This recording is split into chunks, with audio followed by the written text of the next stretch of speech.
안녕하세요. 오늘은 개청 영업 스토리 2탄에 대해서 말씀을 드려보려고 합니다. 제가 그렇게 1년 정도 개청 영업을 하면서 많은 일들이 있었는데요. 그렇게 새벽 개청 나가고 고객님들을 설득하는 과정 말고 기억에 남는 거를 제가 다 한번 말씀드려볼 건데, 첫 번째로 기억이 남는 건 이미 개척지를 다 잡고 있던 설계사였습니다. 제가 딱 개척지에 나갔을 때 이미 그 개척지에 70%에서 80% 정도의 고객들을 확보한 설계사분이 계셨어요. 심지어 한 분도 아니고 두 분이 계셨습니다. 두 분께서 여성분이셨는데, 제가 일전에 영상에서도 말씀드렸던 것처럼 한 분은 굉장히 미인이셨고 한 분은 굉장히 집요하신 외모와 집요하신 영업 스킬을 가지고 계신 분이었어요. 그러니까 이게 사실 집요함만 있다고 한다면 어떻게 좀 비벼볼 만 하겠는데, 이게 미인 한 분이 계시니까 사실 상대하기가 벅찰 수밖에 없었어요. 왜냐하면 그곳이 대부분의 성비가 남성분들이 대부분이었기 때문에 아무래도 저한테 상담받기보다는, 그리고 저와 친해지기보다는 미인인 여성분 플러스 다른 한 분과 친해지는 게 여러모로 더 즐겁고 재미있었겠죠. 그러니까 이성 간의 대화가 더 재미있지 않습니까? 어찌됐든. 그래서 참 어떻게 이거를 헤쳐나가야 될까라는 고민을 했었던 것 같아요. 더더구나 저는 개척을, 제가 위촉 일자가 1월 4일인가 그랬던 걸로 기억하는데, 딱 그 해당 달 3주차부터 바로 나갔기 때문에 기본 교육만 받은 상태였어서 사실 보험에 대한 이론이 어느 정도 들어온 둥 만둥한 그 정도였죠. 근데 아시겠지만 실무 지식과 또 이론 지식, 더 나아가서 현장에서 맞닥뜨리게 되는 어떤 돌변 상황, 이런 것들은 이론적으로만 케어할 수 있는 부분이 아니잖아요. 근데 그분들은 이미 경력이 8년 10년 되신 베테랑이었기 때문에 게임 될까요? 미인과 함께 다니는 집요하신 분 플러스 대리점 경력 9년에서 10년차 되는 설계사, 저는 원수사 소속 3주차 된 신입. 이 게임이 될까요? 심지어 지인 영업 이런 것도 아니고 개청 영업이었는데 말이죠. 근데 제가 봤던 한 가지 승산은 딱 그거였습니다. 그분들이 목요일 날만 나오시는 거예요. 매주 목요일. 그래서 제가 계속 나가면서 지켜봤어요. 근데 진짜 딱 목요일만 나오시더라고요. 그 이유가 그 근처에 거래처를 여기만 둔 게 아니라 많이 두고 있었기 때문에, 제가 아까 말씀드렸잖아요, 베테랑이라고. 그래서 그 곳에 목요일 날 오는 것이었죠. 다른 요일은 아마 다른 일정이 있으셨을 거예요. 그래서 제가 내가 지금은 시작하는 입장이긴 하고 이 사람들에 비해서 부족하긴 하지만 나에게는 매일 나올 수 있는 시간이 있지 않느냐. 굴러온 돌이 박힌 돌 빼내기가 쉽지 않지만 한 번 빠지면은 우후죽순으로 뺄 수 있겠다, 그럴 가능성이 있지 않을까라고 생각을 했었죠. 그래서 과감하게 매일매일 나갑니다. 매일매일 그냥 한 3시부터 7시 정도가 주 활동 시간이었는데 하루도 거의 빠짐없이 나갔어요. 나가서 당당하게, 제가 잘못한 건 아니니까 기죽지 않고 당당하게 인사드리면서 영업을 했죠.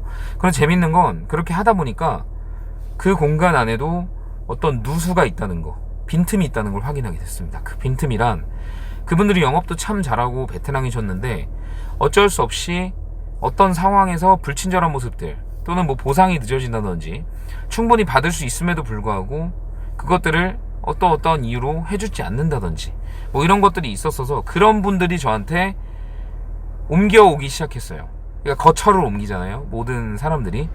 그런 것처럼 이 마음의 거처, 담당자의 거처를 한두 분씩 저한테 옮겨오더라고요. 왜냐면 저는 열심히 하는 모습이 있었으니까. 새벽에도 나가서 음식을 드리고 하니까 솔직히 마음이 가잖아요. 관리도 제대로 안 해주고 보상도 제대로 못 받는데 저 사람한테 할 바에야 지금 이렇게 열심히 나와서 하는 청년한테 해야지, 이런 생각을 분명히 그분들이 하셨을 거기 때문에.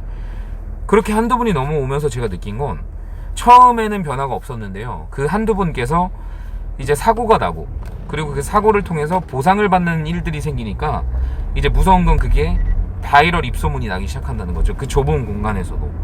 그 해당 개척지 고객들이 그 모여있는 거래처에는 한 120분 정도 됐으니까 엄청나게 규모가 큰 건 아니었지만 또 작다고 하기도 그런 수준이었거든요.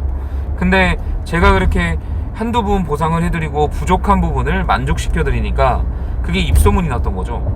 근데 그냥 일반적인 분들이 만족을 한다면 그냥 만족했다, 괜찮다, 이 정도 수준에서 끝나겠지만, 이제 불만족이 만족으로 바뀌어버리는 건 그 만족도가 더 극대화되고 폭발되는 부분이 있더라고요.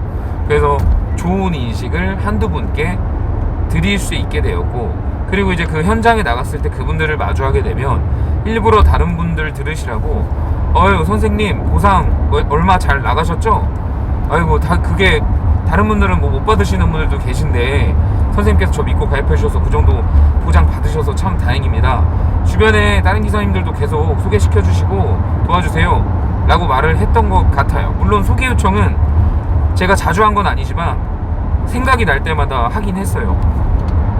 근데 이 주된 목적은 알리는 거죠. 이 사람이 이런 사고로, 주변 기사님들은 뻔히 알고 있어요. 옆에 있는 기사가 어떤 사고가 났었고 어떤 상황인지 뻔히 알고 있기 때문에 이런 상황에서 뭐 나온 적이 없는데 왜 제가 뭔가를 받았지? 이런 호기심을 가지게 돼요. 제가 공적인 자리에서 그렇게 이야기를 하면. 그래서 그런 호기심을 이끌어서 그분들에게 알리면서 또 뭐야 궁금해서 오시는 분들 계시면 확인해드리겠습니다 하고 확인해드리고 교정해드리고. 그러니까 참 보편적인 이야기지만 이렇게 보편적인 세일즈가 진행이 됐었던 거죠. 그리고 또 하나 생각나는 것은 제가 새벽 개척 영업을 나갈 때 차가 없었어요. 제가 영업 1년차까지는 차가 없었거든요. 근데 제 집이 성남인데 동대문 그 회사까지 가면 택시비가 한 34,000원 정도 야간 할증 붙으니까 그 정도 나왔어요. 왜냐면 새벽 개척이 한 2, 3시에 출발해서 아침 6시 정도까지 하는 거였거든요. 그래서 뭐 토스트기, 뭐 식빵 이런 것들 챙겨가지고 택시를 타고 갈 때 처음에는 제가 집 앞에서 택시를 잡아서 갔어요. 근데 곰곰이 생각을 해보니까 내가 영업하는 대상 분들이 처음에 택시기사님들이었는데 모르는 택시기사님들께 이 야간 시간에 34,000원 또는 4만원 정도 되는 돈을 드리는 것이 좀 비효율적인 생각이 들더라고요. 왜냐하면 제가 딱 이동하는 시간은 교대 시간이기 때문에 일을 마치시는 시간이거든요. 누군가는 일을 투입되는 시간이고, 그렇기 때문에 그 시간에 3만원, 4만원 정도의 매출이 나오는 건 사실 쉽지 않죠. 그 시간대에 사람 없잖아요. 유동인구가 없어요. 3, 4시에는. 뭐 한두 시에는 있을지 몰라도. 그래서 이거를 내 개척지에 있는 분들 중에 호의적인 분들 또는 내 고객님 한두 분이 있든 그분들한테 연락을 해서 그분들을 콜해야겠다 라고 생각을 하고 실제로 그분들을 콜해서 제가 그 택시를 타고 이동을 합니다. 근데 제가 또 이 정도에서 끝내면 뭐 의미가 없죠. 그래서 제가 뭘 했냐면 그분들께 이동하는 시간이 한 40분, 45분 정도 걸렸던 걸로 기억해요. 한 40분 정도 걸렸던 것 같아요. 근데 그때 제가 왜 이 일을 시작하게 됐고 어떤 마음으로 하게 됐고 그리고 목표는 뭐며 그리고 어떻게 자라온 이런 이야기들 있잖아요. 이 개인사 또는 뭐 삶에 대한 이야기들을 드렸죠. 여러분께 드렸어요. 한 3분 정도, 4분 정도를 제가 반복적으로 불렀으니까 그분들께 드렸던 것 같은데 그분들이 저한테 해주시던 말씀은 노력을 하면 주변에서 도와준다. 노력하면 스스로만 잘 되는 것이 아니라 그 노력을 알고 주변에서 도와준다. 이런 말씀을 하신 분도 계시고, 그리고 거기서 끝나는 것이 아니라 그런 이야기들이 소문이 나요. 의외로 밀집된 거래처였기 때문에 제가 했던 이야기들을 기사님들이 다 들어요. 그래서 제가 왜 시작했고 어떤 마음으로 하고 있고 왜 이 젊은 청년이 열심히 하는지 알게 되시는 거죠. 그분들의 자식들이 저랑 나이가 비슷한 부분도 있었어요. 왜냐면 제가 시작했을 때 26이었으니까 26된 아들들이 있는데 그 아들들은 집에서 자꾸 게임만 하고 술 먹고 다니고 이러는데 여기 나오는 젊은 청년은 막 새벽까지 나와서 이렇게 영업을 하고, 이 모습이 비교되면서 또 짠한 거죠. 그러면서 그 배경 이야기를 듣게 되니까 그분들이 이왕 할 거, 우리가 이왕 하는 거 뭐 좀 불만족스러운 부분도 있고 하니까 저기 젊은 열심히 하는 청년한테 우리가 밀어주자, 도와주자, 이게 된 거예요. 제 실력으로 그분들의 마음을 얻은 것이 아니라 제 배경과 열심히 하는 모습, 그 성실한 부분 때문에 마음이 움직여서 진심이 통해서 그분들이 저한테 가입한 거죠. 사실 냉정하게 이야기하면. 그래서 처음 개청 영업을 할 때는 뭐 실력이나 이런 게 중요하진 않아요. 왜냐면 실력이 보이지 않잖아요, 처음에. 물론 저 같은 경우에는 이제 오래 했으니까 뭐 처음 개척지에 나가도 당일 계약이 나오고 이런 게 가능해졌지만 그 당시에는 그게 불가능했어요. 특히나 말도 못 걸었고요.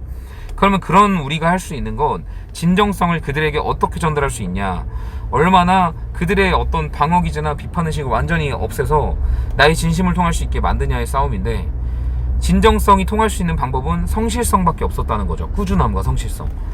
그래서 그런 모습을 보여주고 결국 결과적으로는 1년이 좀 넘었을 때 거기 계신 분들의 90% 정도가 다 제 고객님이 됐어요. 믿기지 않으시죠? 그 여성분들 중에 그 미인이신 분 한 분은 그만두셨고, 집요한 분 한 분만 남았는데, 뭐 집요한 분 한 분은 제가 이길 수 있었습니다. 저도 나름 집요한 사람이고, 그리고 이미 제가 너무 열심히 했다 보니까 뭐 목요일에 한 번쯤 나오시는 건 사실 상대가 안 됐었어요. 그래서 이런 식으로 제가 이제 1년차 때 했던 또 한 가지, 두 가지 정도를 말씀을 드렸는데, 이거 말고도 또 굉장히 많아요. 왜냐면 이게 하루 이틀 한 게 아니니까. 그래서 오늘은 영상을 여기까지 해서 마무리 드리고, 다음에 또 3탄으로 찾아뵙도록 하겠습니다. 오늘도 힘내시고 영상이 도움이 되셨다면 구독과 좋아요 부탁드리도록 하겠습니다.